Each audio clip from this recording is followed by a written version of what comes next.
Nah, jadi sebenarnya sih itu salah satu doa saya ketika berhijrah gitu. Jadi ketika keluar di belanja puas harga pas itu 6 bulan, 6 bulan riset, bener-bener nyari kerja kesana kesini, nyari yang gajinya maksudnya dikasih sama temen nih gajinya gede, tapi kok kerjaannya riba gitu. Tuh pas ngelamar aja udah gemetaran kayak orang belum makan gitu. ya.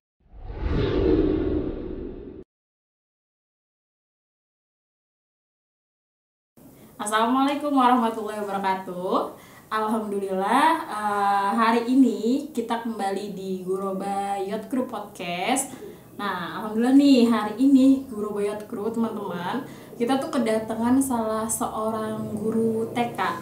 Ada namanya Kak Muti. Assalamualaikum warahmatullahi wabarakatuh Kak Muti. Apa kabar?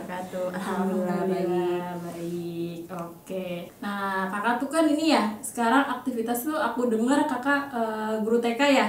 Ya, betul. Belajar guru TK, nah, alhamdulillah. Tapi kan kita sebelum kakak sekarang aktivitasnya sebelumnya kita udah ini ya, udah kenal dan udah bareng-bareng di Guroba. Nah, boleh dong Kak nih kakak cerita awal mula kakak bisa gabung di Guroba gitu. Gimana tuh Kak? Kan awalnya saya gabung di Guroba itu karena kan Buya itu guru SMP. Nah dari situ Buya nge-share di grup WhatsApp gitu kan, buat ngajak kita ngaji gitu. Kan termasuk lu juga kan ngaji kan. Iya, kita masih alhamdulillah kita kan satu SMP ya. Jangan SD juga Iya, SD, SMP, SMA, TPA juga kayaknya ada. ya TPA, SD, SMP. Oh iya, oke. TPA, SD, SMP sampai kuliah kita materinya sama ya. Kok Anda ngikutin saya? Bukan. Atau saya ikutin Anda? Kayaknya emang udah aliran dari keluarga. Oh iya, oke. Nah sekarang, nah cerita dong Kak, dari awal kakak bisa gabung ke Guroba tuh kan karena dari Buya Fati ya. Nah Buya Fati itu kan, ini kan coba bilang kenalin Buya Fati itu kakak kenalnya sebagai guru SMP ya. Nah kalau di Guroba sendiri Buya Fati itu sebagai apa sih Kak? Sama, Buya tetap menjadi guru gitu di Guroba. Ya kan Buya tuh pembina kita kan, yang Guroba. Ya emang menganggapnya dari dulu tuh guru gitu. Terus ada cerita di SMP tuh, Buya kan belum punya Fatih di SMP pas kelas 1. Kita yang cewek-cewek kan Buya masih muda tuh. Nah gitu. pas di situ kita nganggapnya Buya tuh belum nikah gitu, masih muda, umurnya belum menginjak 30. Nah cerita-cerita kita tuh yang cewek-cewek sampai ganteng banget itu guru sampai begitu. Akhirnya ketika di SMP kelas 2 Buya itu cerita kalau dia sebenarnya punya anak 2 tapi keguguran gitu. Nah disitulah di SMP pertengahan SMP kelas 2 Buya memutuskan keluar karena Umi kan, kalau kita dulu manggilnya Bu Ina ya. Nah karena istrinya Buya ya, Bu Ina tuh. Iya, kita manggilnya Bu Ina dulu. Bu Ina tuh hamil besar, sedangkan Buya kan butuh biaya kan untuk melahirkan itu lah ya. Untuk itu makanya Buya memutuskan untuk keluar, dan itu kita sedih banget gitu. Jadi awal mulanya tuh sebenarnya perjalanan bisa sampai di Guroba ini ya karena Buya Fati ya. Dan Masya Allah sih, alhamdulillah Buya Fati tuh jadi satu wasilah yang Allah kasih buat kita ada di ini ya, komunitas Guroba Yacht Crew ini. Buya tuh jadi guru kan. Ya itulah ya, kayak wajar lah ya anak-anak kecil melihat ya masih puber-pubernya. Udah gitu kan Buya orangnya kayak jiwa muda banget gitu. Dan kita tuh selalu menunggu Buya. Kan Buya ngajar bahasa Arab sama Quran Hadis. Nah itu saya paling suka itu pelajarannya Quran Hadis sama Buya gitu kan. Nah di setiap hari apa gitu lupa, Buya selalu datang jam 2 kan. Jam 2 itu Buya selalu cerita tentang hal-hal lucu. Itu yang kita tunggu. Makanya kita ngerasa kehilangan gitu. Ngerasain mobilnya Buya yang PW kombi, main gitar sambil ke kolam renang yang di Beji tuh. Berarti kedekatan Buya itu tuh emang udah terbangun ya, mulai dari SMP sampai bahkan udah kita dewasa kayak gini di Guroba Yacht Crew pun maksudnya sikapnya Buya masih seperti itu ya gitu. Ya alhamdulillah dong. Nah, Terus tadi kan sempat tuh kakak bilang ketemu sama Buya, pasti kan SMP terus tiba-tiba Guroba itu kan ada di tahun 2000 sekitar 2016-an ya, 2016-17an ya. Kan ada jarak waktu. Nah, itu kan nggak langsung ada Guroba dong. Nah, itu tuh kakak aktivitas sebelum itu tuh ngapain tuh? Setelah lulus SMA itu ngapain? Sebelum SMA kan SPG kan di Sarina Tamrin itu selama 3 bulan doang, karena ngerasanya ruang lingkupnya tuh nggak cocok gitu. Walaupun saat itu belum memakai kayak jilbabnya tuh belum nutup dada, belum pakai rok, belum menutup, tapi dari diri sendiri tuh kayak gue nggak cocok sama lingkungan ini ya. Gitu. Sebenarnya sih orangnya baik, tapi karena lingkupnya terlalu apa ya, kan kita pacaran nggak boleh ya.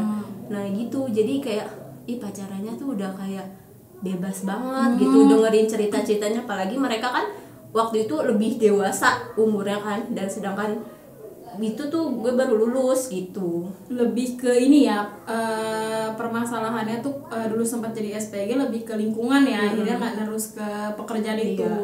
Terus dari situ nggak langsung ngajar juga dong? Enggak, dari situ terus kayak 3 bulan nganggur, kan diomelin juga kan sama mama kita. Oh iya, oh iya gitu ya. Ngabisin beras doang gitu. Udah tua masih nganggur, beban hidup, beban keluarga. Iya itu dia. Nah, akhirnya masih main Facebook tuh. Main Facebook, buka-buka komen, di Alfa nih ada, boleh merek nggak sih? Iya itu boleh. Iya, yang belanja puas harga pas gitu kan. Belanja puas harga pas. Al-Fatihah gitu ya? Al-Fatihah, oke. Kan udah tuh pas di situ komen-komen, ternyata benar ada lowongan kan. Nah, udah kita naruh tuh. Nah, dulu tuh masuknya itu masih gampang karena nahan ijazah kan. Nah, di situ kayak naruh terus di stempel sama tokonya tuh, kita udah berarti menjadi referensi yang terbaik gitu, bukan terbaik sih, udah menjadi referensi dari gitu. si toko itu ya gitu. Dari toko itu. Nah, ya udah akhirnya sama teman SMK berdua jalan ke Cibubur, dan itu tuh sebenarnya udah boleh sih bawa motor, belum punya SIM. Cuma kan masih belum diperboleh. Itu pertama kalinya bawa motor jauh, dan itu masuk ke tol. Kan Cibubur Junction ini itu. Terus kakak masuk tol. Iya, kita masuk tol. Enggak, untung itu supir truk baik banget dah. Kan pas aduh bingung banget kan ini mau kemana gitu kan. Ya, terus udah hampir setengah jalan tuh mau masuk pintu tol gitu kan. Ini mah pintu tol ya. Gitu kan. Pas udah gitu abang truknya kayak apa sih? Bercandain kita, ayo lu neng gitu kan. Terus tapi panik gak di situ? Tapi gimana tuh ceritanya bisa balik lagi keluar tol? Kan kalau ngikutin tol panjang itu tol. Nah, kita ngompreng, enggak deh. Ngompreng bawa makanan. Itu ngompreng bawa makanan, bawa bekal kalau itu ya. Kita akhirnya abang-abang yang truk itu kayak ngasih kita jalan. Ayo dibantuin. Tapi awalnya kita dicengin dulu. Sebenarnya udah punya ide, kita mau mundur gitu. Tapi di ujung ada polisi juga. Aduh gimana ini kan? Mana temen nggak bisa bawa motor gitu. Didorong malu gitu kan. Kayak perjuangan banget ya buat cari kerja di masa itu. Dan itu kita jalannya tuh bener-bener abis sholat subuh, karena kan dari Depok ke Cibubur Cilengsi kan. Dan itu pakai helm 2 pokoknya dah. Iya, kalau helm 1 saya sendiri. Belum sampai Cibubur udah hilang gitu. Nah, itu kita benar-benar nanya sama abang kan, sama abang yang ketiga. Bang, kalau kita mau ke sini lewat mana? Dikasih tahu tuh jalan-jalannya. Padahal kita kagak tahu gitu kan. Kita mau lewat mana? Pokoknya ntar kalau ketemu flyover, masuk naik flyover. Ini bukan ke flyover. Terus masuk ke tol. Jadi besok-besok jangan nanya sama abangnya. Nanya Google Maps gitu. Kadang dijorokin juga sih Google Maps ya. Oh gitu. Oke. Ya ada perjalanan terus akhirnya di Al-Fatihah itu keterima dong. Nah, Kamuti nih, tadi kan tuh Kamuti udah sampai di status pekerjaan itu tuh yang di swalayan itu tuh sampai udah jadi jenjang karirnya tuh jadi kepala toko ya. Nah, itu kan tuh waktunya itu tuh kayaknya bisa membagi waktu nggak tuh? Kalau kita tahu kan kepala toko biasanya tuh jam kerjanya shift-shiftan nggak sih? Iya, shift-shiftan. Shift-shiftan. Nah, nanti itu gimana tuh mau bagi waktu kakak dengan pekerjaan sama Guroba? Nah waktu itu kan kan Guroba dari 2016 ya kalau nggak salah. Nah jadi kepala toko itu di 2017. Nah di situ sebenarnya kan jadwal kita yang ngatur, tapi kan kita sebagai kepala nggak boleh egois kan. Kita harus berlaku adil sama kasir dan yang lainnya gitu kan. Nah di situ kalau bisa, karena Guroba waktu itu masih malam, malam minggu ya kalau nggak salah, setiap hari Sabtu. Waktu itu masih malam minggu. Jadi kalau setiap Sabtu dapat si pagi datang ke Guroba, kalau enggak ya udah nggak ke Guroba gitu. Beneran. Karena kita itu di situ kan paling dapat Sabtu Minggu tuh bisa 2 bulan sekali, bisa pokoknya jarang. Makanya itu waktu yang nggak bisa ditukar, kalau nggak urgent banget nggak bakalan ditukar gitu. Jadi maksudnya ya perjuangan juga ya, maksudnya antara Guroba sama pekerjaan gitu, tetap di sela-sela kosong tetap nyempetin ke Guroba gitu. Berarti kan dulu tuh kalau dilihat nih ya, maksudnya kan aku juga ngelihat kalau di Swalayan itu cara berpakaiannya tuh beda gitu sama yang, maksudnya ya kita tahulah sebagai seorang muslimah kita ada batasan-batasan dalam berpakaian gitu. Nah itu gimana tuh waktu berasa kan udah mulai ngaji gitu, biasa ada itu masih di hati tuh kayak ada, aduh kayaknya nggak bisa deh, maksudnya ada ini nggak pro kontra gitu di hati. Sebenarnya saya mutusin untuk keluar dari pekerjaan itu di 2016. Ketika pulang meeting sama teman, cerita sama teman, Bu kayaknya gue udah pengen resign aja gitu. Tapi kan di satu sisi lu tahu emak tuh ibu gue kan lagi sakit gitu, sedangkan abang-abang yang lain itu pendapatannya di bawah minim. Jadi mau nggak mau itu harus dipertahanin. Nah di 2017 itu baru dah tuh matang, karena qadarullah di Maret itu kan ibu udah nggak ada kan. Udah di situ di bulan November. Istilahnya maksudnya orang tua udah nggak ada, baru ya resign. Nah, akhirnya maksudnya bener-bener mantapin hati ya. Tapi di situ kan nanti ada pekerjaan lagi. Nah lanjut nih ya, sekarang jadi guru TK. Nah itu kan pasti satu perjalanan yang baru gitu kan. Aku sih tahu ya, kamu tuh kalau sama anak kecil bisa langsung nempel kayak ada magnetnya gitu. Kayaknya ditelan dah. Magnetnya ditelan. Jadi nempel. Jadi nempel ditelannya. Nah itu tuh ngelihat dari potensi. Nah kan kita kecil bareng. Terus kamu emang udah tahu lah, kamu tuh sama anak-anak kecil tuh emang senang. Terus anak-anak kecil juga sama kamu tuh mau gitu. Nah berarti senang dong bisa ada sampai di posisi sekarang tuh, akhirnya bisa jadi seorang guru TK. Tuh gimana perasaannya? Itu seneng banget, karena emang cita-cita dari sebelum di pekerjaan guru TK itu pengen banget yang namanya guru TK, sampai main kan ke rumah teman SMK. Kebetulan kakaknya itu kepala sekolah di Beji kalau nggak salah, bilang, Kak ada lowongan nggak, sampai bilang gitu kan jadi guru TK. Nggak usah lah Mut gitu kan, gajinya kan berbanding jauh banget, nolnya gelinding dari 400.000 ke berapa tuh? Iya, gelinding berapa tuh? Coba gelinding 1 gitu kan. Nggak usah gitu kan. Tapi kan bilang kan tapi kan ya ada aja Kak berkahnya kan, ngomong gitu kan. Kan kalau sesuatu yang kita sukain dikerjain tuh berasa kayaknya nggak capek gitu ya. Iya rasanya tuh kayak enak aja gitu ngejalaninnya, kayak emang hobi kita gitu yang dijalanin gitu. Nah di situ ngobrol-ngobrol udah nggak usah lah Mut gitu-gitu. Akhirnya ya kayak karena udah di Guroba juga, jadi kan nggak enak juga ya kita ngaji tapi pakaian kita belum dibenahi gitu. Ya udah akhirnya mutusin, tadinya mau resign di Desember gitu karena udah nggak cocok sama supervisornya gitu kan. Mutusin buat di November, dan qadarullah di Desember itu ternyata di akhir tahun kepala toko tuh harus ngefull sampai jam 2 pagi. Itu udah maksudnya udah keputusan yang baik gitu, udah resign di November, jadi Desember masih bisa sama keluarga gitu. Kayak udah ada settingannya gitu ya, maksudnya ya udah Allah atur lah gitu. Nah, tantangan jadi guru TK tuh kan maksudnya kalau kita mikirnya apa sih, kalau orang-orang tuh mungkin lihatnya jadi guru TK cuma ngajar anak-anak kecil gitu.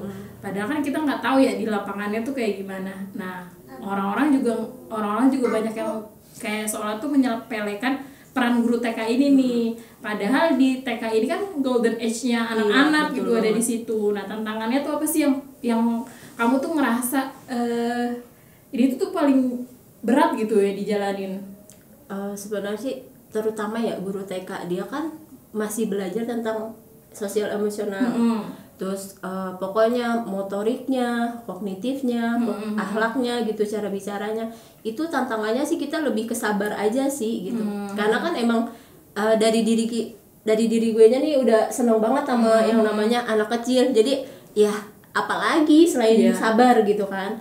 Ya itu sih. Nah, lebih lagi tantangannya sih kalau jadi guru TK, ketika orang tua percaya sama kita enak ngejalaninnya gitu. Poinnya satu ya, maksudnya orang tua mempercayakan anaknya, terus sama ya sabar, terus cintai apa yang kita kerjain gitu ya.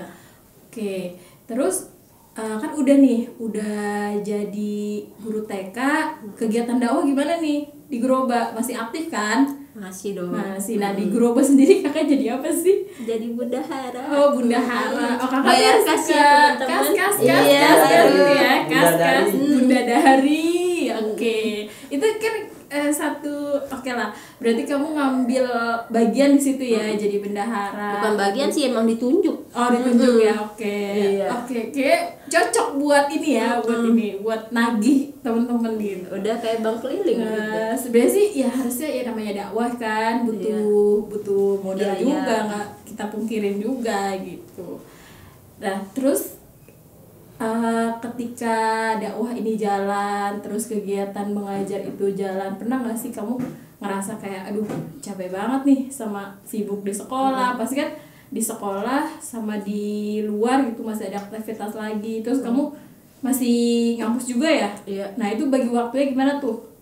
Nah, jadi sebenarnya sih itu salah satu doa saya ketika berhijrah gitu. Jadi ketika keluar di belanja puas harga pas itu 6 bulan, 6 bulan riset, bener-bener nyari kerja kesana kesini, nyari yang gajinya maksudnya dikasih sama temen nih gajinya gede, tapi kok kerjaannya riba gitu. Tuh pas ngelamar aja udah gemetaran kayak orang belum makan gitu. Ya. Tremor ya. Iya. Oke. Ya udah akhirnya nggak cocok nih, akhirnya 6 bulan dapatlah kerjaan tuh sebelum di guru TK jadi admin online, dan di situ bener-bener semuanya kita ngerjain, kayak ngedesain, kayak akuntansinya, cek barang, iya semuanya kayak kok gini banget gitu kan. Sebenarnya sih enak, islamik banget gitu, sholat duha di situ bisa, kita dapat waktu buat iktikaf, tapi nggak cocok aja. Nah, ketika di 6 bulan itu udah berdoa pengen banget disibukin sama kegiatan positif gitu, apapun itu gitu kan. Akhirnya di kegiatan itu kan bisa alhamdulillah kejawab gitu sama Allah kan, dikasih ya, tanggung jawab untuk jadi bendahara, dilibatkan gitu. Itu sih lebih jadi memang itu udah cita-cita, udah keinginan ya. Jadi mau sesibuk apapun ya memang harus bisa ngatur waktunya gitu. Karena kan di Guroba itu seminggu sekali ya. Kalau kuliah itu kan setelah ngajar sebenarnya dari space ngajar sampai ke Guroba kampus masih ada waktu buat istirahat atau ngerjain tugas. Jadi di situ di sela-sela istirahat bisa bikin materi pembelajaran buat besok anak-anak atau ngerjain tugas gitu. Nah, kalau jadi guru TK itu tuh kita harus apa? Harus ceria kah? Harus kreatif? Harus selain dari sabar itu harus apa tuh? Kalau jadi harus setiap hari jago nyanyi gitu? Itu harus apa tuh? Ya kalau jadi guru TK pasti pertama harus kreatif. Yang bukan guru TK aja sih, kita sebagai guru tuh harus ceria gitu sama anaknya, karena apa yang ada di dalam diri kita sebenarnya secara tidak langsung anak-anak tuh bakalan ngerasain gitu. Apalagi anak TK gitu. Jadi kalau kita datang tuh masalah dibuang aja dulu gitu. Oke, jadi bener-bener ya, maksudnya ya feel ngajar ya harus ngajar total gitu. Nanti anak-anak tuh ngerasain apa yang kita ini. Tapi emang sih kayaknya anak-anak tuh akan niru apa yang kita lakuin, sadar nggak sadar gitu. Iya.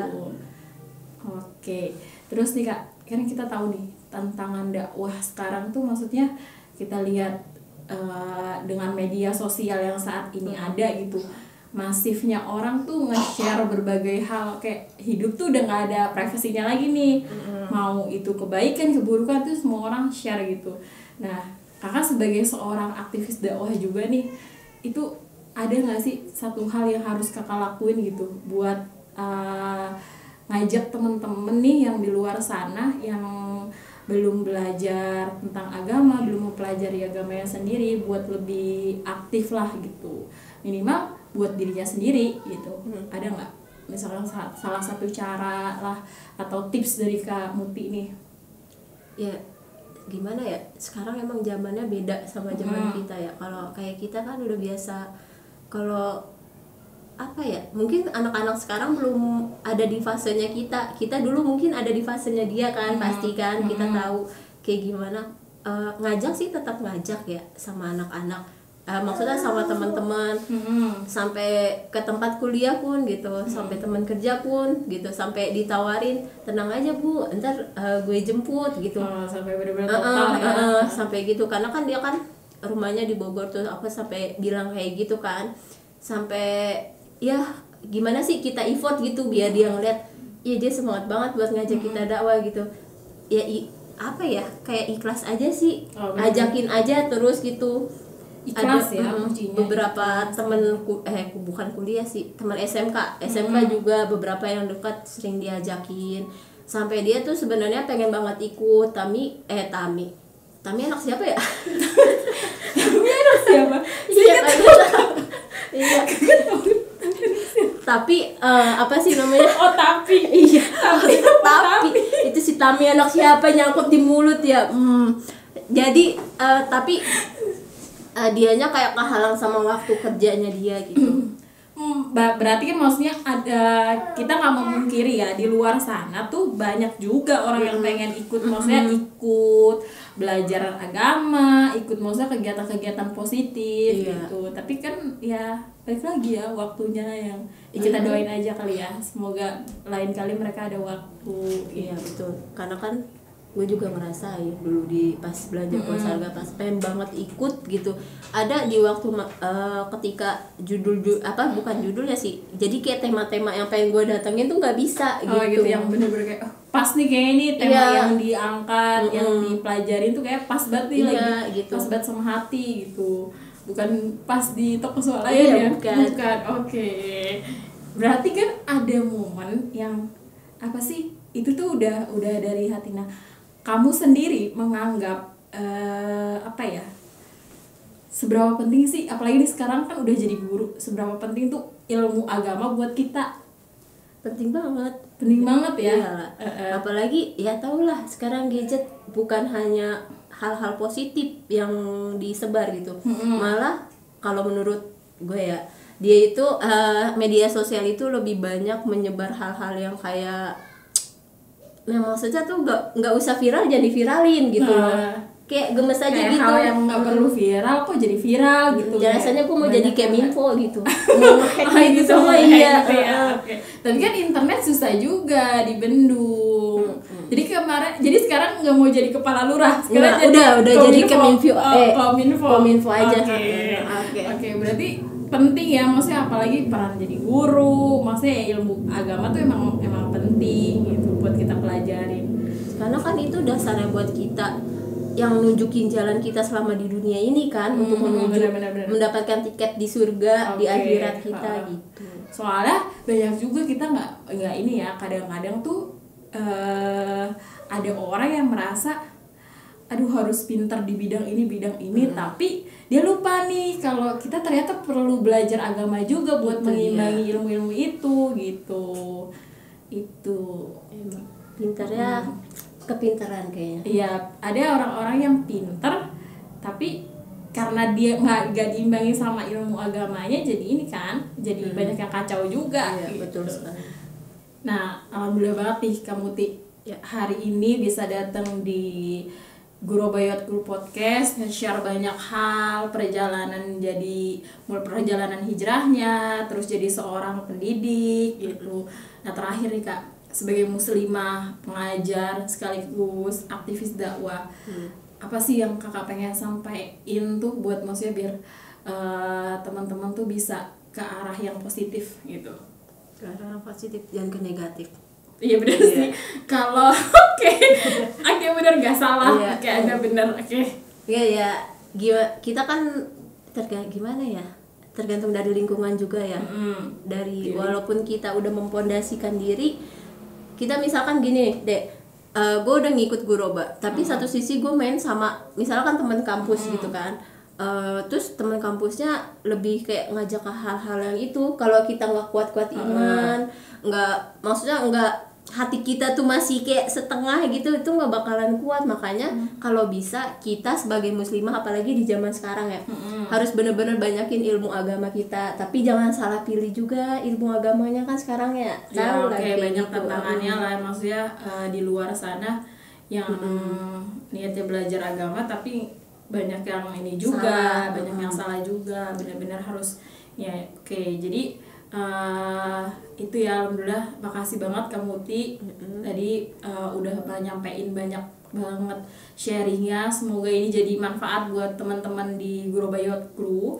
Nah, buat teman-teman di Guroba Youth Crew yang mau, atau teman-teman di luar yang mau bingung kemana, mau ngaji, mau belajar agama ya, atau mau ya intinya nyari teman-teman yang positif lah, bisa nih. Di mana sih Kak kita kalau kajian tuh? Kita biasanya di Masjid Al Istiqomah Depok 2, di belakang Samsat Depok 2. Oke, dan jangan lupa juga nih buat teman-teman untuk pantengin terus YouTube-nya Guroba Youth Crew, atau bisa follow IG-nya, Facebook-nya di guroba.youth.crew untuk IG-nya. Kalau untuk Facebook fanpage-nya cukup Guroba Youth Crew aja.